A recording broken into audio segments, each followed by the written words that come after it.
Halo semuanya, apa kabarnya hari ini? Pastinya sehat-sehat semua dong ya. Nah, balik lagi nih ke channel YouTube aku. Nama aku Clara Regina Febriela dengan NIM 205180107. Nah, video sebelumnya kita sudah membahas mengenai lapas. Nah, sekarang video kali ini saya akan membahas mengenai kasus yang berkaitan dengan UU ITE dan juga sanksi pidananya. Pada kesempatan ini juga saya akan memberikan tanggapan saya mengenai kasus ini berupa analisis. Berdasarkan contoh kasus yang terjadi belum lama ini, seorang musisi Indonesia yaitu Ahmad Dhani terjerat pasal 27 ayat 3 junto pasal 45 ayat 3 UU ITE dengan dugaan pencemaran nama baik, di mana terdakwa yaitu Ahmad Dhani membuat konten video yang berisi kata idiot yang dianggap melecehkan nama baik peserta demo di luar hotel tempat terdakwa menginap. Apa kita melihat dari kasus tersebut, terdakwa dapat dipidana jika memenuhi unsur yang ada di dalam pasal 27 ayat 3 UU ITE, di mana pengertian dari pencemaran nama baik merujuk pada pasal-pasal mengenai penghinaan yang diatur dalam KUHP.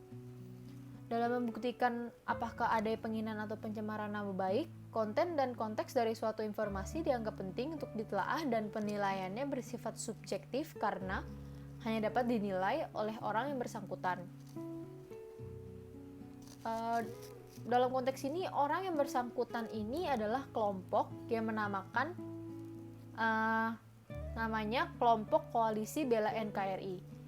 Kelompok ini melaporkan Ahmad Dhani ke Polda Jawa Timur pada 30 Agustus 2018 lalu. Kelompok ini merasa bahwa Ahmad Dhani melakukan pencemaran nama baik. Karena kasus inilah Ahmad Dhani dikenakan tuduhan atas pasal 27 ayat 3 UU ITE yang merujuk pada pasal 311 KUHP. Yang dimaksud menyebarkan tuduhan pencemaran nama baik adalah menuduhkan suatu perbuatan bukan penghinaan. Isu hukum yang bisa kita ambil dari kasus Ahmad Dhani ini adalah apakah pasal 27 ayat 3 UU ITE ini sudah tepat untuk diterapkan dalam kasus Ahmad Dhani? Berdasarkan fakta-fakta yang disebutkan dalam pertimbangan majelis hakim bahwa Ahmad Dhani telah mentransmisikan konten penghinaan dengan adanya penyebutan kata idiot sehingga membuat orang lain tersinggung. Selain itu, hakim juga meyakini bahwa ucapan idiot dalam vlog Ahmad Dhani sengaja ditujukan kepada ratusan orang anggota kelompok koalisi Bela NKRI yang pada tanggal 26 Agustus 2018 lalu mengepung Hotel Majapahit tempat Ahmad Dhani menginap. Dalam konteks kasus Ahmad Dhani ini, ia menyebut kata idiot kepada kelompok orang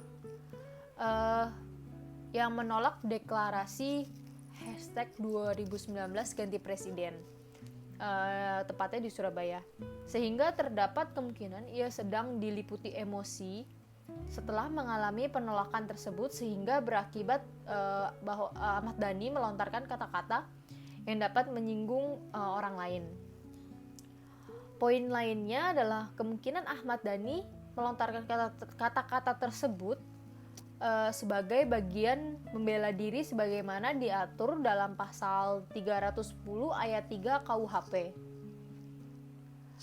Pasal 310 ayat 3 KUHP ini berisi tidak merupakan pencemaran atau pencemaran tertulis jika perbuatan jelas dilakukan demi kepentingan umum atau karena terpaksa untuk membela diri. Lalu kemudian bahwa pasal 27 ayat 3 UU ITE tidak diterapkan secara tepat dalam kasus penghinaan yang dituduhkan kepada Ahmad Dhani ini. Kasus ini menambah riwayat panjang penerapan pasal 27 ayat 3 UU ITE yang memang bersumber pada pengaturan regulasi yang sangat buruk. Kondisi ini membuka peluang kuat menjadikan penegakan hukum pidana sebagai alat pengekang kebebasan berekspresi.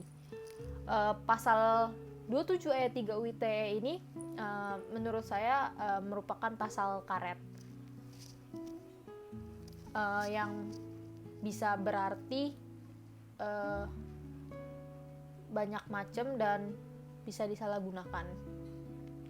Dalam sidang kasus UITE yang menjerat Ahmad Dhani telah mencapai tahap pembacaan putusan di Pengadilan Negeri Surabaya. Pada Selasa 11 Juni 2019, Majelis Hakim menyatakan bahwa Ahmad Dhani terbukti melakukan tindak pidana sebagaimana dituduhkan oleh jaksa penuntut umum, yakni mendistribusikan dan membuat dapat diaksesnya informasi elektronik dan dokumen elektronik yang memiliki muatan penghinaan dan pencemaran nama baik sebagaimana diatur dalam pasal 27 ayat 3 junto pasal 45 ayat 3 Undang-Undang Republik Indonesia nomor 19 tahun 2016 tentang perubahan atas Undang-Undang nomor 11 tahun 2008 tentang informasi dan transaksi elektronika atau UITE. Sekarang saya akan menyampaikan pendapat saya. Yang pertama, pasal 27 ayat 3 UITE ini adalah delik aduan absolut yang menekankan pentingnya penyebutan nama korban dalam pernyataan yang dituduh sebagai ungkapan penghinaan. Lalu yang kedua, sejalan dengan poin pertama yang saya sampaikan, maka penghinaan yang dimaksud pasal 27 ayat 3 UITE ini adalah untuk ditujukan kepada subjek hukum, yaitu perseorangan, bukan kelompok atau golongan. Namun dalam kasus Ahmad Dhani ini dapat kita lihat bahwa yang ditentukan sebagai sasaran penghinaan adalah sekelompok orang, yakni ratusan orang anggota koalisi bela NKRI. Dengan demikian penerapan pasal 27 ayat 3 UITE dalam kasus Ahmad Dhani ini tidaklah tepat. Lalu yang ketiga, pasal 27 ayat 3 UITE ini haruslah dilekatkan hanya pada pasal 310 junto 311 KUHP tentang pencemaran nama baik dan fitnah. Pada pasal 310 junto 311 KUHP, penghinaan harus berbentuk tuduhan. Ahmad Dhani dipidana karena melontarkan kata idiot. Kata idiot bukan merupakan tuduhan, tapi penghinaan ringan.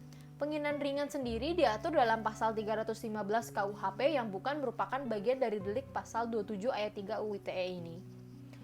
Kesimpulan yang bisa saya ambil bahwa pasal-pasal karet seperti pasal 27 ayat 3 atau juga pasal 29 UITE masih tidak ada batasan atau keterangan yang jelas dan konkret. Sehingga saya harap masyarakat ataupun jurnalis yang melakukan aktivitas di dunia cyber dapat lebih bijaksana lagi dalam menggunakan kata maupun kalimat sehingga tidak dianggap masuk dalam kriteria perbuatan yang memenuhi unsur-unsur pencemaran nama baik ataupun penghinaan. Sekian penyampaian pendapat saya yang berupa analisis ini. Semoga penyampaian yang saya sampaikan pada kesempatan kali ini dapat menambah wawasan teman-teman dan menjadi pelajaran buat kita semua ke depannya.